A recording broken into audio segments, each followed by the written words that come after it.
Hello and welcome to the Southern African Endurance Series. We are heading into round 4 of the championship. We are halfway through the championship now, and it has been an exciting year of racing so far. Today I'm out at the Dimateo Racing Workshop, and before we talk about their beautiful Mustang, all the way out from Oz, let's go talk to the guys on two wheels.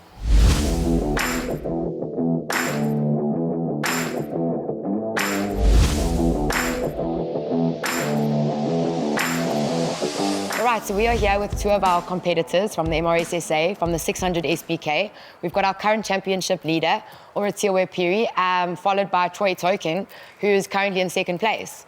So, interesting sort of story here. You've never raced at Kailami? No, never. Well, I've never raced it on the 600, but I raced it last year on the 400 twice. Okay, so how are you feeling going into the race? Excited to ride Kailami on the 600 for the first time. But also maybe a little bit worried because he's ridden it on the 600 and gonna have to learn quickly. I'm gonna have to adapt quickly so I can keep up with him, but yeah. And how are you feeling after your incidents at Kalani? I feel fine. It was my first time ever racing in the wet with the 600, so yeah. It was a learning journey, so then we make mistakes, so yeah. We either learn or we win. We never lose, learn right? or win, yeah. Yeah. I know you've been practicing your push-ups, so next time you need to pick the bike up, you're good. Yeah. Good, awesome. Troy, tell me, so you've got a new bike. Yes. And have you tested her out yet? I have a couple times and it's fast. Is it? Very, very fast. So you're going to be chasing him? He'll be chasing me. Okay. And tell us a bit about the new bike. So it's called the KTM RC8C. It's a very special bike. So if you see, it comes from the KTM factory. Only 200 of them are made a year. Okay. So it comes out the box, fully race prep, don't have to do anything to it, which is quite convenient for me. Yeah. And Oratiwe, how does it make you feel knowing that he's bringing a new bike to the track? He's also got a bit more experience at the track on a 600. Yeah, so slightly nervous, but I feel like I'll be there. Yeah. I must say, it looks like you two have a cool friendship going, as well as being competitors. So I'm excited to see what you guys are going to bring to the track as friends and competitors. Yeah. Is there any advice you want to give to each other? It's going to be quite a nice view from the back of my bike. Don't crash. Nah. I'll make sure it's not raining, so. Hopefully. Yeah. It is Kailami. Anything's possible. Okay, Oratiwe, tell me, what was your experience of Kalani and how do you think you did in round 3?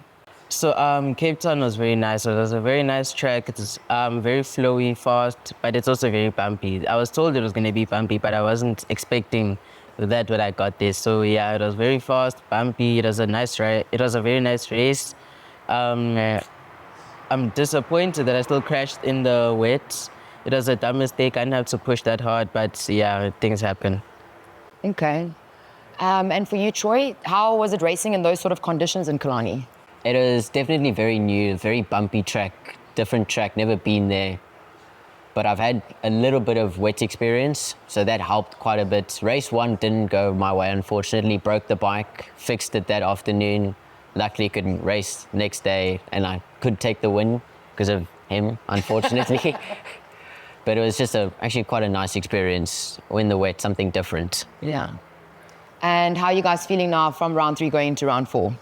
You first? Very excited. Very, very excited. I'm very confident. I feel like I've got a good opportunity to take home a lot of points. I feel like here, I think I could fight for the win, if not damage limitation. But yeah, I'm excited to ride though. Very excited. Well, may the best man win. Yeah. Okay, and then tell me, Troy, you were telling me earlier that you've recently shaved all your hair off. Yes. Do you want to share with us why you and a couple other riders did that? Yeah, so I've gone basically bald. So I shaved it for Tay Jansen van Rensburg, who was a fellow racer, and he had a bad crash at Swartkorps. It is in a coma, and so in solidarity for him, we've all shaved our heads. So, yeah. I think that's one of the things I love the most about motorsport and just the whole racing community is we are all a community, right? Yeah. We support each other, we walk with each other through it all, and yeah, kudos to you, well done. Thank you. Cool. Maybe just the last question for all of our fans. Tell us what got you into racing quickly.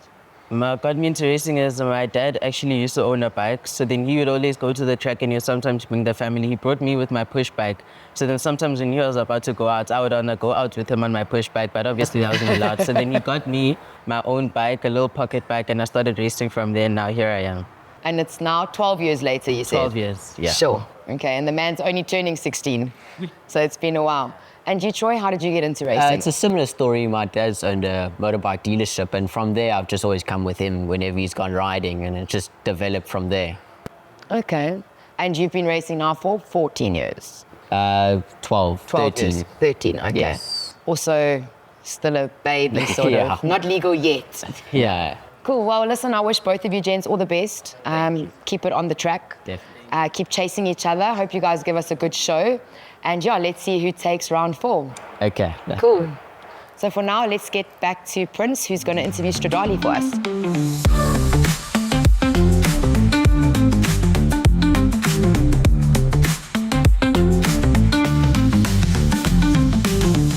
So in South African motorsport, you won't go too far without hearing the words Stradale Motorsport. And that is the exact team that is welcoming us here as the SAS to learn a bit about where it all starts, where it is, and possibly where it's going. I'm joined by team owner Harry Arangis and racing driver Ari Neveling. Gentlemen, thank you for having us. Only a pleasure. Prince, welcome. You and the crew. I hope you enjoy it. And to Ari, such a good driver and part of our team. First question, we just came from round 3.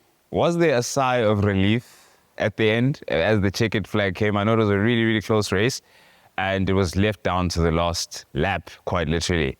How did that go for you in perspective of the fact that we're going now into round 4? I can tell you, Prince, there was a lot of relief. The tyres went off. We had some incidents. We were very happy to be on the lead, not on the leading that though, but to be on the lap of the leaders. So that was quite good. I think we had a tyre issue towards the end, and poor Ari, he had to bring it home. He was in the car for about an hour and a half, I would say, and not with the best tyres. But all in all, it was a great race, and we're glad that we could finish on the podium. Yeah, and Ari, not ideal conditions. Well, you're racing. I think the greatest condition is the fact that you're racing, but it's either wet or dry for the majority of the race. What was it like adapting like that, considering also the condition of the tires? Yeah, it was tough. It was really tough conditions, especially with the rain. You don't really see much, and the risk is just high because anything can happen. You know, we saw it with Bradley. He just tried to go around the outside of one of the cars, and just unfortunate incident. You know, these kind of things happen, but it was nice though. It's very risky, very exciting, but yeah, I really enjoyed it. There was a bit of a debate about the braking markers at turn 1 and what you're doing there, considering that you can't see. And so what are you relying on the most when you're going into a situation where you're trying to, for example, overtake or set up an overtake going into turn 2? How do you navigate turn 1 the best in those conditions? Maybe just your gut feel. Yeah, it was very dark, especially in the evening. But you sort of pick up your kind of reference points on the track.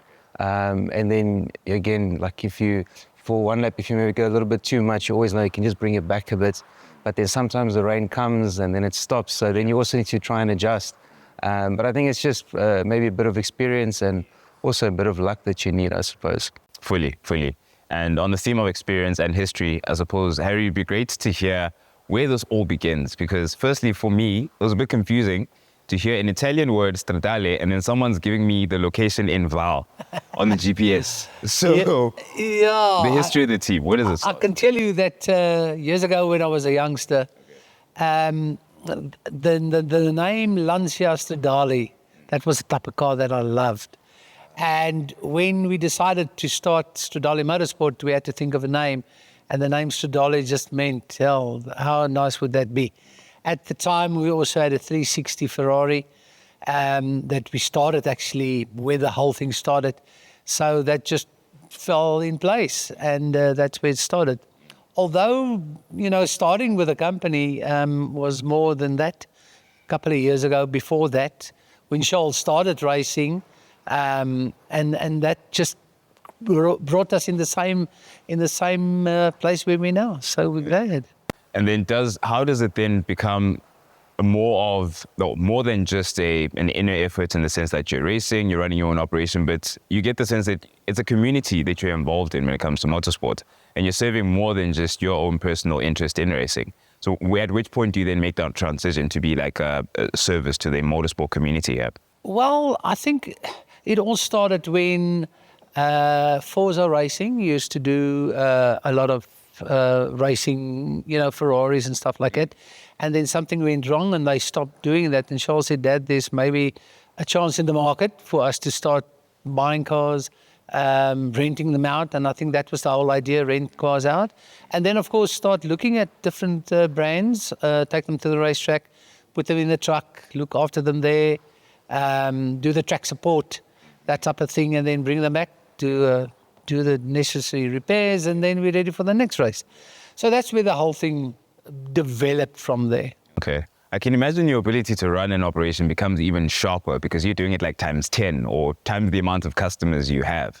But are the challenges the same and you just copy, paste and repeat across the board, or it's always just unpredictable? It's always unpredictable. I tell you, we got a lot of brands in the workshop, from Nissan GTR to Ferraris to Porsches to whatever is in here. And we got to have the know-how, got to have the equipment, got to have the computers, got to have the setup material, setup machines, stuff like that, just to be able to look after those cars. Yeah. And the challenges are quite high. Some of the customers are difficult. Some of them are just great. But all in all, it's just wonderful. Yeah.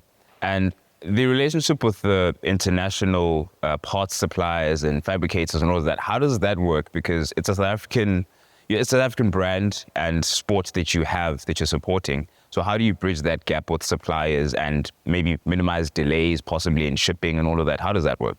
I think, with the way that the international teams run their setups, or the way that they run their teams, Charles did the necessary investigation into that.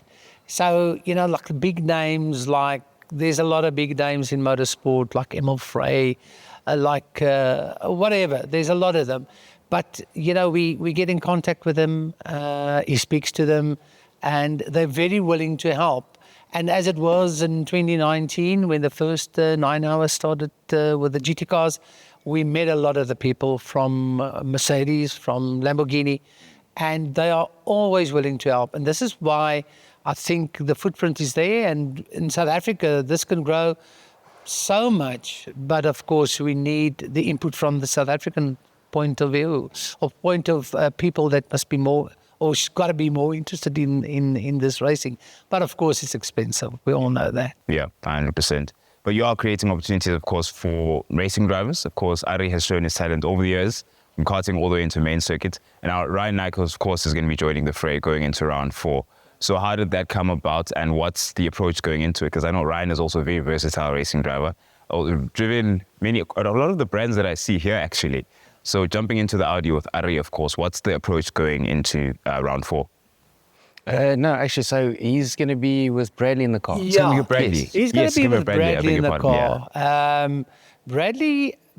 Bradley is going to be Ryan's co-driver, or Ryan's going to be Bradley's co-driver. But I think they're both very good. They're going to be in the R8, and the R8 is a different vehicle compared to the rest of the cars. I'll tell you why. And this is why this is so difficult to understand, that with the Audi brand, you can change a little bit on the horsepower. What you do, you take out the restrictors, you get a couple of horsepower more, 25 or 50 maybe, and that just puts you into a next bracket. So that's what we're doing, just to make sure that we can keep up with the front runners, because as you know, they are very thick. Of course. The likes of Tolile and the Nova. But so now we've decided that Bradley and Ryan must go together. They should do very well. Ryan did a lot of laps in the Mercedes, and of course he's very capable. I'm very glad to have him. And with the concept of maybe getting a little bit less restriction in terms of performance of the engine, how much, I suppose, are you away from that limit of, okay, this is the ideal performance bracket for the car, or we're risking here when it comes to, let's say, a 4-hour race? Look, I think with a brand, it's not a big difference in horsepower. But although we would like to run all the cars on the restrictors stipulated by the SRO or Creventic or any of those guys, they got a restriction type of a formula that they work on. That means everybody can win. And if you're a good driver, you can win. And that's why it's not a free fall. It's just easier to have restrictors and have weight and have stuff like that. That makes just put the playing field even. I think that's the whole idea. But at least we can still race, and now we've got to try and catch the front runners with the horsepower we've got now. No, 100%. But now going into round 4, what's the approach? Kyalami is significantly different, of course, to Kilani, and it's probably going to be dry. Fingers crossed for that. What's the approach going into that, Ari?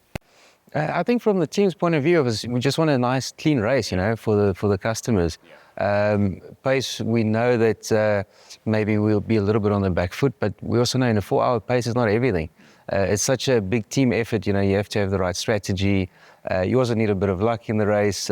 So I think just a nice, clean race, happy customers, and obviously the target would be a win. We don't go to the races to come second, I think. But we will take it as it comes, 100%. Well, we are going to have a chat, of course, with some of your other entrants. I know Charles and JJ are taking part in the Sports and GT race in GT Cup SA with the Porsches. But maybe a closing thought going into that conversation. What's the jumping from brand to brand like? Because now with your setup and approach to setting up the Porsches, obviously it's going to be different as compared to the other cars. Yeah, luckily we've got Just, our third partner in the company of Stradale. He's so clued up with the different brands, and I mean he's worked on all of them. But I think we've taken now a little bit of a stance back or forward and decided to stick with Porsche because, with the new the Cup series, which is growing, which is great to have all the different Porsches attending and being part of that type of racing, which Ari has also been part of. And Roy is back. Roy's Aubrey. Roy Aubrey, I beg your pardon, yeah. And which is nice is they're all part of the team. They are customers. JJ, Charles, Roy, Ari, and we hopefully there'll be some more. But that part of the equation is growing tremendously. Yeah. And it is a family because I hear everyone calling you on. Yeah. Yeah. It's. But I'm not that old. I might look a bit old. But yeah, the numbers on, the horsepower is still there. The horsepower is still there. I still play now and again, take a car around the circuit, very slowly, I must admit. But yes, I enjoy this motor racing so much. I've got to start picking again, compared to golf or motor racing. And of course, motor racing will win hands down. Any day. Yeah, Ari's trying to play golf now, so really? I actually feel sorry for him. How's that going? Yeah, golf, not so good. I'm actually trying to bully Maddie to go play a game with him, so we'll maybe play a game still at this point this year. That should be interesting. Yeah. I'll do the commentary on that. Yeah. I'm sure it's a lot slower though. Yes. Yeah. All right, gentlemen, thank you so much for having us. Thanks very much. We're going to have a bit of a chat, of course, with Charles and JJ and see what they have in store for us for Sports in GT Cup SA.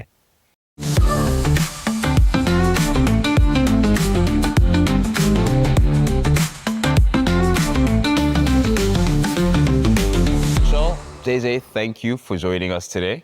Stradale Motorsport showing its variety apart. Also 2 wheels, apparently. But we're here about the 4 wheels, of course, and you're taking part in the 1 hour dash as well as the Sports and GT race. So how's it going to go going into that approach for round 4, guys? Preparation coming out of round 3 and what you learned there. What are we relaying? Look, I think, the team is a well-oiled machine. We're quite lucky to have the backup of Stradale. Round 4 is a bit of a difficult one at Kyalami. We've got, from Stradale's side, we've got Ryan Nike is coming back, and he's taking my seat with Bradley in the Audi. So we decided, we like the Porsche racing series, so we that's where I got JJ into. And the 1 hour for me will be great with the R. So, at least I will be on the grid. I will be chasing the guys for the first hour at least. So, yeah, looking forward to that. But JJ, perspective for maybe someone sitting who has a Porsche that could race and could actually get into the series. From an owner's perspective, possibly, what is the prospect that a customer is looking at getting into a series and just how receptive it is to anyone really getting and joining? Look, for me, I can totally thank Charles and Stradale, the team, for being part of this amazing series. But for me, in my wildest dreams, I never thought that I'll be able to take a Porsche around a racetrack. And for me, the first 2 races, I started up. Look, it's actually my first year racing. You won't believe it. I haven't had much experience of previous racing before, like Polo Cup or anything like that. So for me to jump into a car like this, thanks for Charles and the team for trusting me. And I must say, it's going well. I'm really enjoying it. And going into Kyalami, I've never raced Kyalami. So for me, that's going to be a totally different experience driving on an international racing circuit. So I'm really looking forward. And yeah, I've had some good races with the guys, good battles. I think Kyalami is going to be very cool. You had a fun round 3. Yeah. An interesting round 3. Yeah. Actually, both my rounds was, I had some good racing with Martin, had some good racing with Sun. So no, I'm really looking forward. Nikki at some point as well. Nikki at some point in the wet, where the power wasn't the big thing. So in the wet, I really enjoyed the wet, I must say. That was fun. Okay, well, we'll guarantee the dry in Kyalami, so sorry to disappoint you, it's going to be dry. It's going to be fun. Yeah, so I'll give my all. No, 100%, 100%. But it's really interesting to see that, again, variety. I kept asking Harry as well, just how you guys jump in between brands and everything like that. As a racing driver, then, how do you prepare yourself from jumping from one car into the next? Is there much of a difference? Look, it's quite a difference. Yeah. I think we make it very difficult for ourselves in Stradale, but we believe in bringing as many of these spectacular cars to the track. Variety is the spice of life. And so, yeah, if you want to be really competitive in SAS, there's only really 2 brands. I mean, we can go into this at length, but, an unrestricted V10 is just way better and faster than a Porsche will ever be. But then again, we don't want it to be the Audi and Lamborghini championship. We want Porsches, we want Astons, we want all these, we want the Mercedes on the track. So, we actively, from Stradale Motorsport's point of view, pushing for a bit of rules, getting these cars back on track. And then by default, international teams will start respecting us for actually running the cars as to where it is. Getting back to your question, jumping out of an Audi into a Porsche is crazy. I think anyone's wildest dreams, you would love to do that. And I'm in a lucky position to be able to do that. But yeah, it's awesome. It's awesome just to race. It's awesome to be part of the series. I think we feel we're racing against the best of the best. And, we're pushing to get more guys, younger guys like JJ, onto the track. I think it's a great initiative from Momia and the Porsche boys to form part of SAS. It's the perfect platform. And then, getting youngsters involved and actually having a place to come. You don't even need to own a Porsche race car. You come and rent a car. If it's for you, great. If not, well, you're having fun, and racing with like-minded guys. And so my whole thing with JJ is to get him to a point where we can start doing endurance together, getting in a car. There's a background to my and JJ's rise in friendship that will come out at some point. Yeah. We can't dive into that too much, but all I can say is it's from where we came to where we are now is well documented, and it will be aired soon. Okay. So yeah. Okay, look, we've got the exclusive.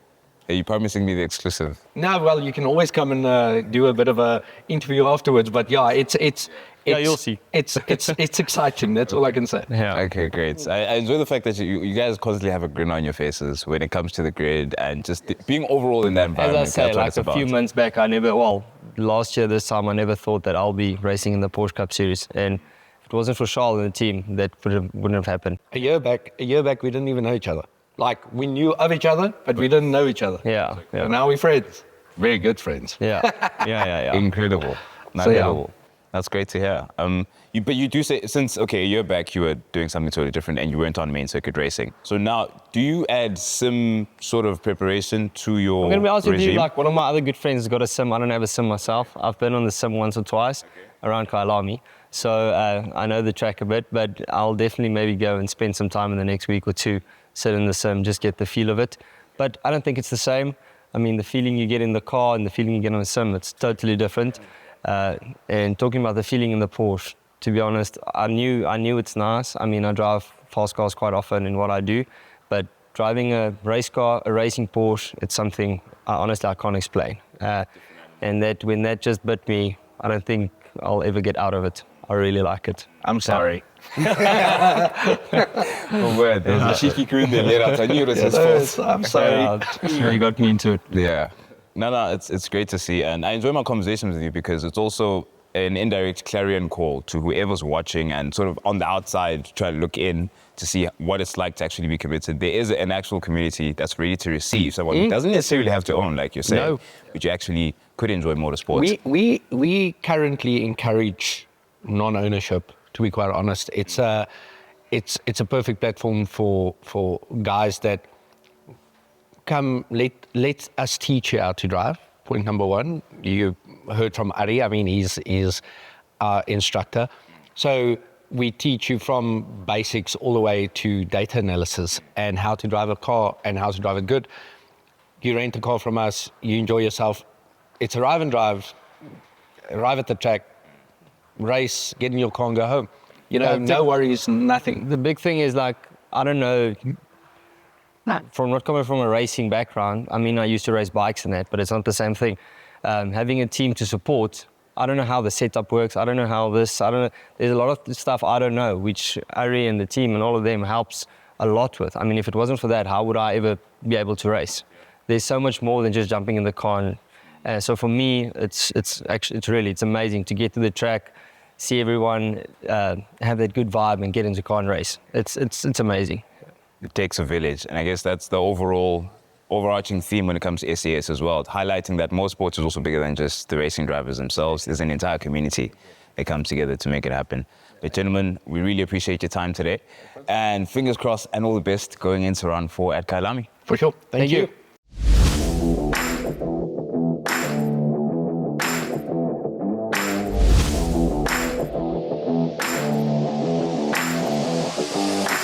Thanks, Prince. And yeah, some interesting stuff there from Stradale Motorsport. Nice to hear how things all sort of came together for them and how they've got to where they are. Right, so I'm currently with Dimateo Racing with Franco and Julian. So Class A, Class B, you like to talk, so tell us what's going on with your classes and why the change?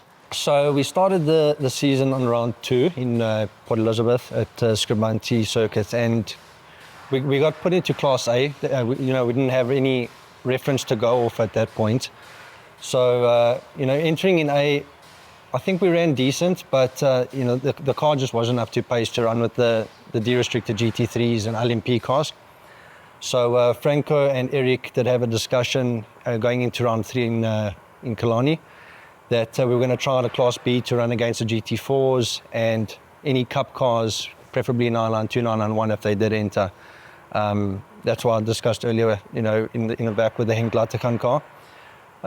Obviously, Cape Town, we didn't have a good run, so we didn't really have anything to work off there. So going into the next round, we are going to be in Class B. But, it's still for the series to decide and Eric and Franco to discuss a little bit further on. Okay, cool. And tell me, going from Class A to Class B, are there adjustments that need to be made on the car, or is it still sort of... At this point, we didn't change anything. Okay.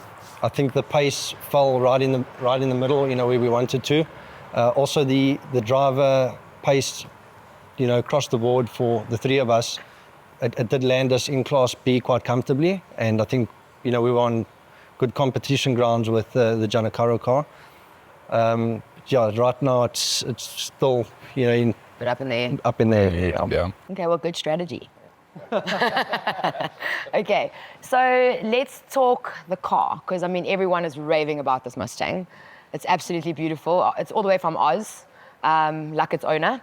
The only problem is when we need parts, we've got to wait a couple weeks. And I hear you guys have recently got the parts after the incident in Cape Town.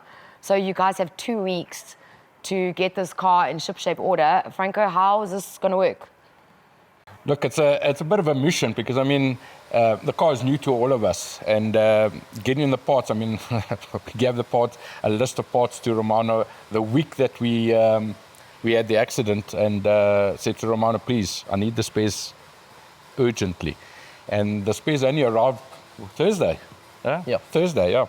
So we're busy putting everything together. I worked the Friday and Saturday on the car, got the whole back suspension back in again, the back end of the car. So just now we just need to put the whole complete back end with the back lights and everything. So it's a bit of a mission, but nothing we can work through the night. We have to, but we'll get the car on pace. The only problem is that we need, between the business and myself, I'll go underground and do work for the mines as well. So this week is a bit of a tight one for me, but I just spoke to Jules, we were standing outside there. Maybe we'll go and test the car on Friday. We have to test before we go to Kailami. There's no ways that we'll go and just go practice. These cars are so finicky. I mean, any slight adjustment on it makes a hell of a change on the car. So it's not just like a normal car on the road where you do big adjustments and it doesn't make that much difference. This 0.5 millimeter here and there makes a hell of a difference. So we've got to get it back to what we had in Cape Town. So it's going to take a bit of time, but we'll get it there. Julian, tell us what actually happened in Cape Town. Look, the rain came down in Romano's stint quite heavily. It was about 45 minutes into his stint in the second hour of the race. And visibility became a bit of an issue. And I think, it's just a little bit of drive error, a little bit of conditions. He put himself into a puddle and car aquaplaned and went off into a wall. So it ended it there. He got stuck behind quite a lot of mud. So even if there was no damage, the mud that had made its way through the car was, it's taken Franco about a week and a half, yeah. Well, 5 up until days. now, still finding mud. Sand. Sea sand. Yeah, so that ended that. Sea sand. It's unfortunate, it does happen. It is part of endurance racing, but we pick up and we move forward. And we learn. So what are you guys going to do now going forward? Obviously we can't plan for rain. So how do you prevent the visibility problems that you guys experienced at Killarney? When we bought the car, okay, they give you a whole spec of the car, what you want, how you want it, what things you want in the car. It's like ordering a bride online. 100%, Okay. 100%. And things, Romano, we wanted the car so urgently that we forgot to put a few things on it. So one was a front demister. So we put a local made one that we put in for that race. But on the grid, the fan actually burnt out. So I actually started the race. And I radioed to them and said, we need to find pipes, we need to find things to get this window clean, because I couldn't see, I physically couldn't see out the window. So I actually remember you coming in within the first couple minutes and they had to... Three laps into the race, Yeah. Eventually we parked, we put some pipes in, we found another fan that actually helped, and I only had a small spot in the window to look through, and I still raced it like that. And then with poor Romano climbing in, the rain came even harder, and he made the small mistake. Could happen to anybody. But yeah, now we've actually just received, when we got the spare parts for the car, we actually said, the first thing Julian said, we need a demister. So we actually ordered a demister, so that'll be fitted for... Now we won't have any rain because we've got a demister in the car. Also, maybe don't let the buddies start. Well, we have to take that. Okay, cool. Okay, so I've been advised, court story. Tell us a little bit about the Dimateo family and the history of racing. Let's leave all the football out, though. How much time have you got, Nadine? You've got a minute. Nadine, I started racing in 1979. Okay, that's far before I was thought of. Yeah, exactly. My racing career has been up and down, but I think we've had more ups in motor racing. I've done lots of different categories of racing. Favorite track you've ever raced on? Bekisa, it was actually my favorite. Really? Yeah.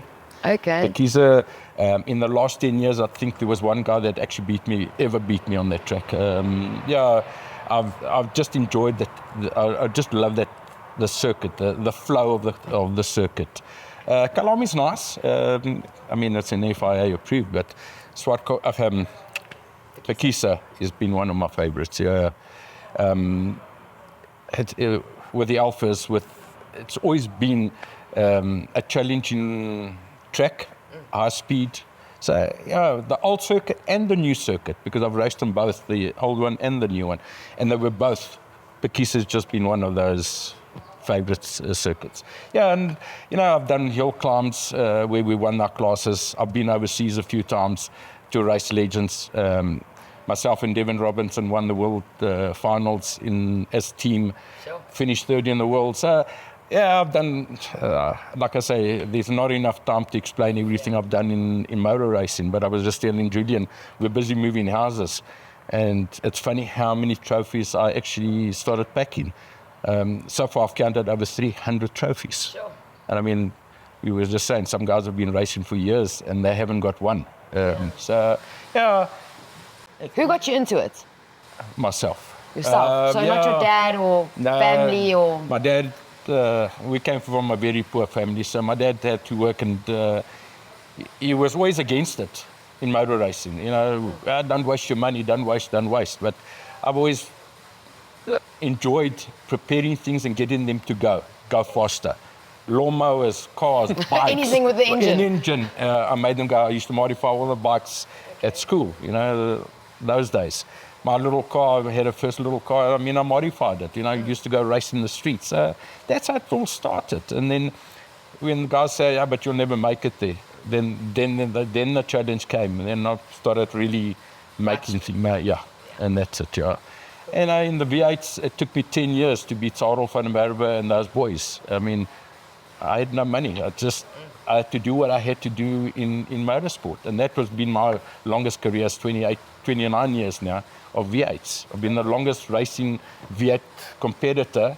I haven't missed 1 year. Sure. Okay, so, yeah, and once the target's on your back, you become the bad boy of motor racing. So, but it's been a good career. And for me now, I enjoy youngsters, you know, helping the guys come up in motor racing. Yeah, so, developing them. Yeah, and in most of the other categories that I won as well, and that I've now helped other guys to win the championship, and that's more exciting for me than really going racing and winning, you know. So I enjoy the youngsters like Julian, where he came from. And that's a little bit of how you guys became teammates, right? 100%. Well, tell us how Franco took you under his wing then. Yeah, that was 2019.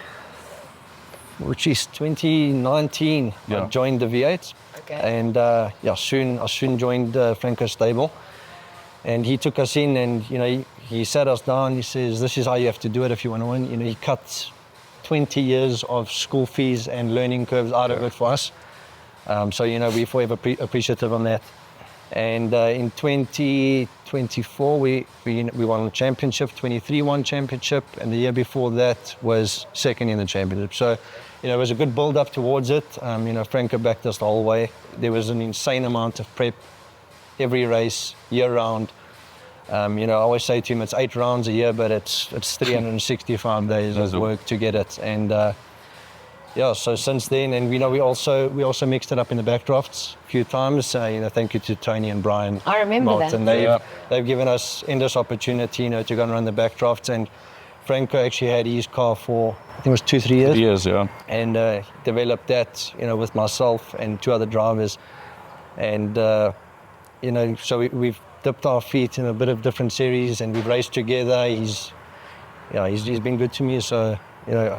Yeah, we keep pushing, and I think this series is a lot of promise. We're still trying to find our feet, new car, New team. new team, and you know, we've got a whole new crew in our pit that's still learning. The guys have come from sprint racing, you know, now they Now they suited up for 4 hours waiting for a pit stop. So it's a very different thing for them to learn. And my dad is a crew chief now, you know, so it's all changed up. But, you know, we're looking forward to the challenge. Yeah. Well, we're looking forward to seeing what you guys are going to bring to Kyalami. Thank you. No pressure, Franco. You better get back to this car now. It's not a problem. It's what I do, what I like doing. I love doing it. And it's a passion for me. Yeah. Good. And also, thank you for having us at your workshop today and allowing us to come into your guys' space to see how and what you do here. Thank you very much for having us. Yeah. Cool.